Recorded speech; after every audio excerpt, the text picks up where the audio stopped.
Good morning students. कसे आहात? लक्षात येतात का factors affecting on entrepreneurship development? We are discussing factors affecting on entrepreneurship development.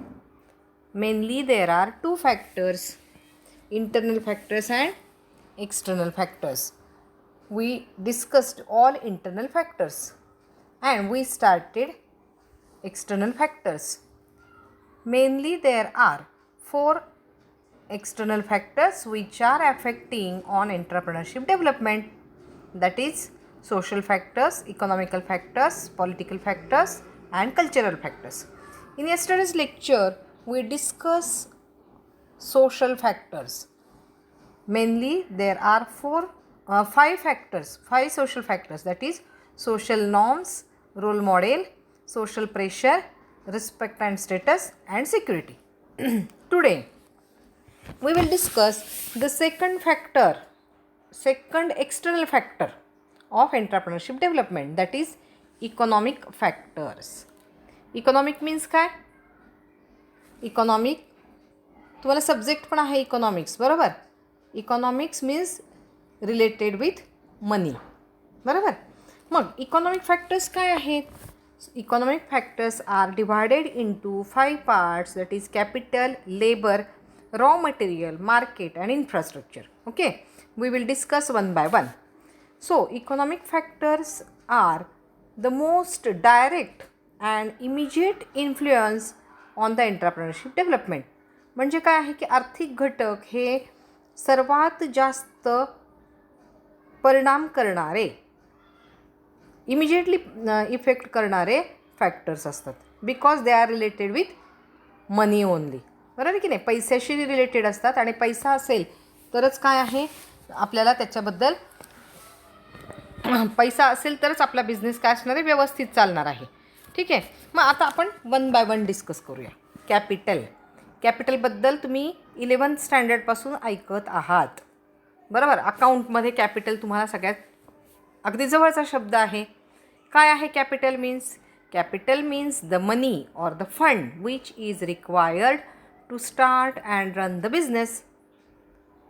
Capital is the lifeblood of any business, and so it is one of the most important and prerequisite, means अत्यावश्यक prerequisite to establish the enterprise.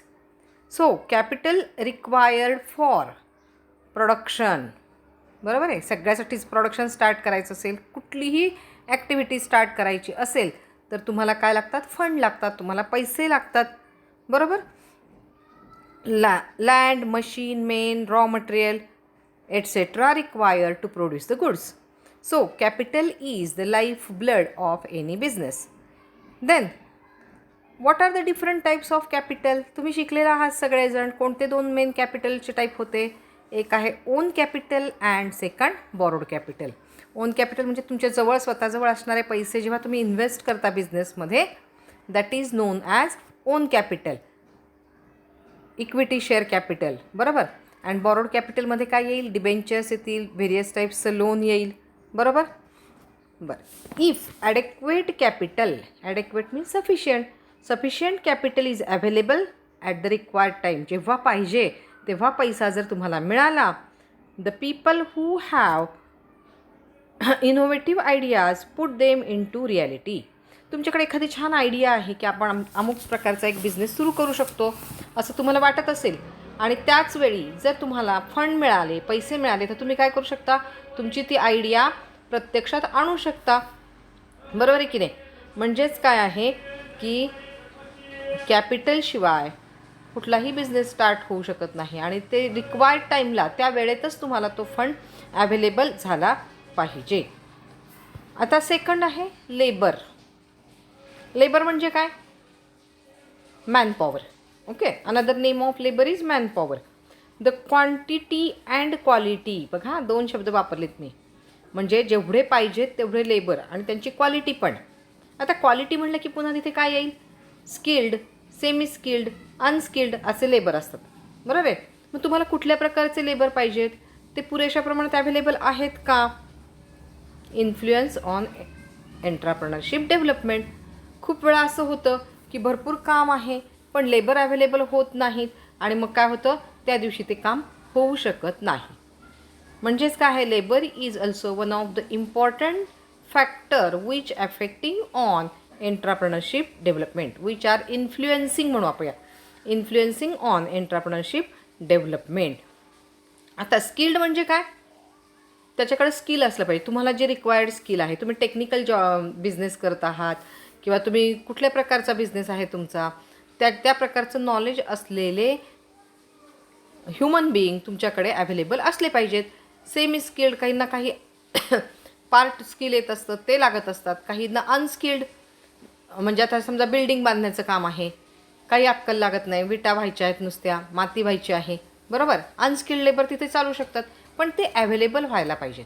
Availability of labours is also important thing for entrepreneurship development. Then third, raw material. तुमचं जर मॅन्युफॅक्चरिंगचं असेल, production तुम्ही करत असाल, तुम्ही industrial activity तुमची असेल, then raw material must be available at the time when you required. तुमची जेव्हा रिक्वायरमेंट असेल तेव्हा रॉ मटेरियल तुम्हाला काय झालं पाहिजे, त्या वेळेत त्या क्वांटिटीमध्ये अवेलेबल असलं पाहिजे. In the absence of raw material enterprise cannot be run. सगळं तयार आहे, लेबर आहेत, पैसे आहेत, कॅपिटल आहे, सगळं आहे, पण रॉ मटेरियल्स अवेलेबल नाही, मशिनरी तयार आहे, तर तुम्ही प्रोडक्शन घेऊ शकत नाही. बरोबर. म्हणजे हा काय इम्पॉर्टंट फॅक्टर आहे which influence entrepreneurship development. Then market. Market means काय रे, market means the place where buying and selling activities are done. पटापट तुम्ही लगेच मला डेफिनेशन सांगून टाकाल, बरोबर. मार्केटमध्ये काय असतात, बायर्स आणि सेलर्स असतात. फिजिकलच असतं असं नाही, बायर आता ऑनलाईन पण ॲक्टिव्हिटी बऱ्याच मार्केटच्या चालतात, बरोबर आहे की नाही. म्हणजे काय आहे की तुमच्या प्रॉडक्टला, तुमच्या समजा तुम्ही सर्व्हिस प्रोव्हाइड करत असाल तर यासाठी मार्केट अवेलेबल असलं पाहिजे, म्हणजे बायर्स तुम्हाला अवेलेबल असले पाहिजे. Readily available market attracts entrepreneurship. म्हणजेच तुम्हाला जर एखादा बिझनेस स्टार्ट करायचा असेल तर तुम्ही काय केलं पाहिजे, मार्केट रिसर्च केला पाहिजे, बरोबर. आणि मग काय आहे की मार्केट रिसर्च केल्यानंतर तुमच्या लक्षात येतं की तुमच्या प्रॉडक्टला, तुमच्या सर्व्हिसला किती डिमांड आहे, किती तुमचा माल खपू शकतो, किती लोक तुम्हाला त्याला डिमांड करू शकतात, बरोबर. If sufficient market is not available, people do not enter in to business or enterprise.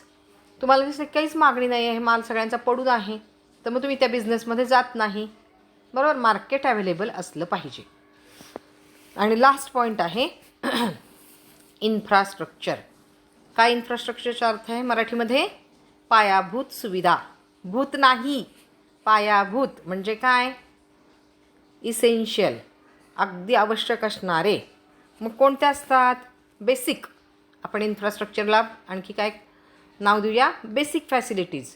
मग ह्या कोणत्या आहेत, बेसिक फॅसिलिटीज अँड सर्व्हिसेस तुम्हाला अगदी गरजेच्या असतात when you want to run your business, you want to run your enterprise. मग ह्या कोणत्या आहेत, रोड्स आहे, ट्रान्सपोर्ट आहे, कम्युनिकेशन आहे, सप्लाय ऑफ पॉवर आहे, इरिगेशन फॅसिलिटीज आहेत, बरोबर आहे की नाही. या फॅसिलिटीशिवाय तुम्ही तुमचा बिझनेस चालूच शकत नाही. पाणी लागतं बिझनेसला, लाईट लागते, चांगला रस्ता असावा लागतो, कम्युनिकेशनच्या सोयी असाव्या लागतात, फोन असावा लागतो, बरोबर आहे की नाही. आणि मग ह्याच्याशिवाय तुम्ही काय बिझनेस चालू शकत नाही. म्हणजे ह्या basic facilities are, if these basic facilities are not available or not inadequate or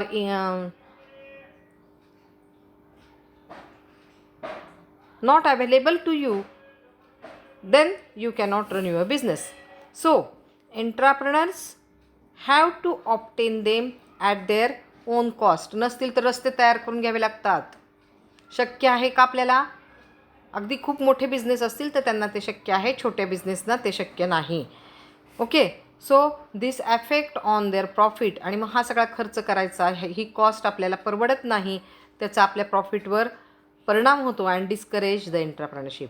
आणि मग ज्या ठिकाणी चांगले रस्ते नाहीत, पाणी नाही, लाईट नाही, अशा ठिकाणी बिझनेस कोणी स्टार्ट करत नाही. लक्षात आलं. ज्या ठिकाणी, म्हणूनच शहरांमध्ये तुम्हाला काय दिसतं सगळ्यात जास्त. छोटे छोटे उद्योगसुद्धा काय आहेत, शहरांमध्ये खूप चांगल्या प्रमाणावर चालतात. कारण काय आहे, तिथे बेसिक फॅसिलिटीज चांगल्या आहेत, तिथे इन्फ्रास्ट्रक्चर चांगलं आहे. आणि मग लोक काय करतात, शहरात येऊन बिझनेस चालू करतात. आणि तुम्हाला काय दिसतं की ही सगळे सिटीज, अर्बन एरियाज हा डेव्हलप झालेला दिसतो. समजले का इकॉनॉमिक फॅक्टर्स? ओके, थांबूयात का? नेक्स्ट लेक्चरला आपण पॉलिटिकल फॅक्टर्स घेऊयात. काल मी असाइनमेंट तुम्हाला दिलेली आहे, ती असाइनमेंट तुमच्या नोटबुकमध्ये लिहायची आहे. मी जेव्हा तुम्हाला इन्स्ट्रक्शन देईन तेव्हा तुम्ही ते फोटो काढून मला ते पाठवायचं आहे. आत्ता पाठवायच्या नाहीत. Okay, bye bye.